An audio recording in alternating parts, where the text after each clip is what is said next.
Hey guys, Travis Cook here of Learning How to Think, and it's the 28th of October 2020. And so there's a few things to cover. Today there was a hearing, and you've got the CEOs of Twitter, Facebook, and Google. In fact, as I'm making this video, they're still going. It's quite a long hearing that they're going through, and specifically Ted Cruz smashed it. He was throwing those punches in and really toured into the CEO of Twitter. And in general, it seems, I have to say the Republicans are doing a great job, while the Democrats seem to be doing a very terrible job of hammering these guys in and putting up the real issues. But of course, it's all very political, and it seems, from what I can understand, what I've seen, researched, the big tech companies are very democratically, or they favour the Democrats, should we say. So of course they're going to be trying to support each other in this hearing. So that's been quite interesting to watch, and it's great to see in a way these guys who are like the big tech giants have such an influence in the world, and they really do have amazing power, untold amounts of power to be able to shape people's perspective if they allow it, and they can just get rid of groups at a click of a button. And that recently happened with YouTube as well, and where they deleted a bunch of YouTube channels, but then the content creators, I think there was about 15 of them, I think I saw in this video, they've launched a lawsuit. Now, to me, the YouTube would have known that would have happened, but they think that if Biden gets in, then they can sort of get away with it. It was worth it, even if they lose a lot of money or whatever, however big this lawsuit will be. But it was sort of like they had to do it. It's like they're gonna lose anyway, so better try and do something. Because even if they did nothing and then Trump wins, then it's the same outcome. So they may as well try what they could do. And it just so happens that it was on the very day that the Hunter Biden laptop stuff all been started to drop. And I've checked out some of this Hunter Biden stuff. I mean, yeah, there's the guy naked with a bunch of prostitutes, and maybe he's on drugs. There's pictures of drugs as well. Who knows if it's actually how legit all of it is, but nothing too incriminating yet. I mean, it's not like you can tell he's fucking children. That hasn't, that'd be really fucked up, and that would really do it. Be really sick and twisted. And it's been quite entertaining to watch it all, though I'm still waiting for something real serious to come from all of that. But here in the UK, so we have another protest coming up, and this will be next month. I'm sure there'll be other ones throughout the weeks, and there are. There's a couple that I know of. But the next big one is happening. Where is it exactly? It was Battersea Park, 12 noon. So I'm imagining it's going to be another March. I'm not sure. But the last one was great fun. I'm not sure yet if I'll be going to this one, but I just thought I'd give the promotion there. The last one was a good time, and there's another one happening. So also, what did we have here? Yes. So I've been recently looking into common law a little bit more, and I had the great privilege of sitting in on a Zoom call hosted by a man called Andy, part of the Lawful Dissent team, talking about revoking the birth certificate, and you take this oath, and it's all these documents that you send to the barons and then to the police and law enforcement, and your birth certificate will be then null and void, and you're registered as a living entity. It's all this legal fiction. It's a way to counter all of this, and he has some fascinating examples of how he actually helped people's businesses in using this legislation, how he's used it knowing his rights against the police, real practical examples. And so if you're not a part of the Telegram group already, I've pinned the Zoom call to the Telegram group. It's available in the files section, so you can join the Telegram group in the description below, and you can check out this awesome video by Andy.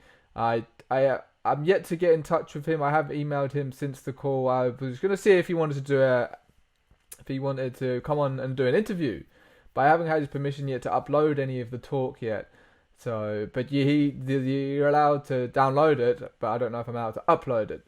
So he hasn't got back to me yet. But it's all very interesting stuff, because this common law thing is fascinating. I'm learning about it all quite recently, and I do believe this is another one of the tools we have in the toolbox to fight against this madness, because the common law is the highest law of the land, although it seems to be forgotten about in many ways, and perhaps that's on purpose, because supposedly common law was taken out of university curriculums around the 1960s, so I've been told.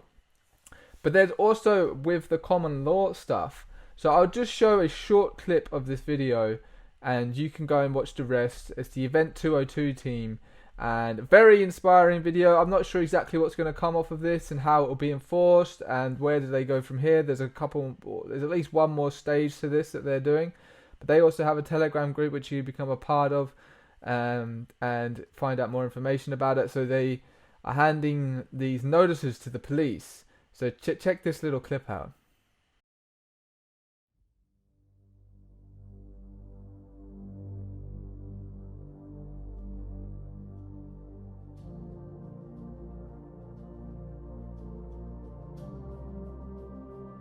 And we are serving a lawful notice onto the Chief Constable, which asks him in the first place to uphold his.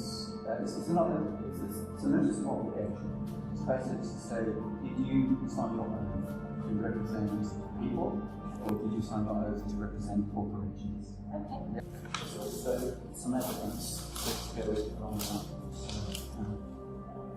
that. Thank you. Thank you. Brilliant. Thank you very much. Your police officers are going to be held accountable. That there, please have a read of it, please take a copy of it. We're going to ask the Chief to circulate it amongst your police officers so they can do as their conscience dictates. Okay, what's your name please, Sergeant? I'm Sergeant Fitzgibbon. Thank you very much, Sergeant Fitzgibbon. Okay. Do you want me to read all this now, or just You can have a look at it at your own leisure, Sergeant Fitzgibbon, if you can ensure the case. That's your copy for you, my friend. Okay, that one there though, if you can make sure that goes to go forthright, and if you have time to read it, have a read of it yourself. Okay, thank you very much. So it's very interesting. It's essentially saying, hey, there's a lot of corruption happening here. Do you actually serve the people that you're supposed to protect, or are you going to serve these mega corporations, these hidden hand agenda type people? Who do you actually support? Who do you actually are behind? So I don't know how this works exactly. This is all, like I say, new for me, but it's very inspiring to see that there is this movement happening. People are taking back their power, and we saw that in Liverpool. If you haven't seen the video done already about, well, I followed that right up until they were victorious, these gyms in Liverpool that managed to overturn the legislation about all this COVID bullshit.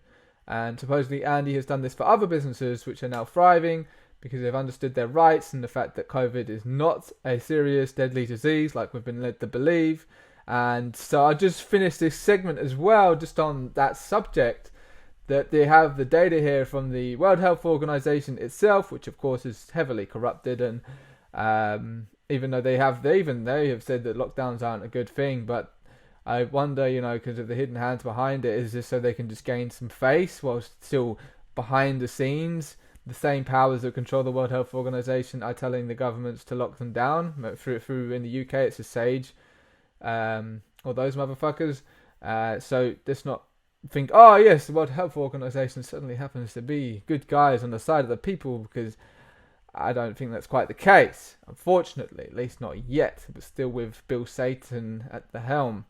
So yeah, even their data though is saying that influenza just vanished. This year it just disappeared. Everything was cured by COVID. Nobody gets the flu anymore. Nobody has a common cold. It's just COVID. So we managed to cure the flu and the common cold in the same year. That's quite impressive. Because now we have COVID. So yeah, I'll keep it at that for this one. And there's a few things happening. It's interesting to keep on top of it all. And we'll see you next time.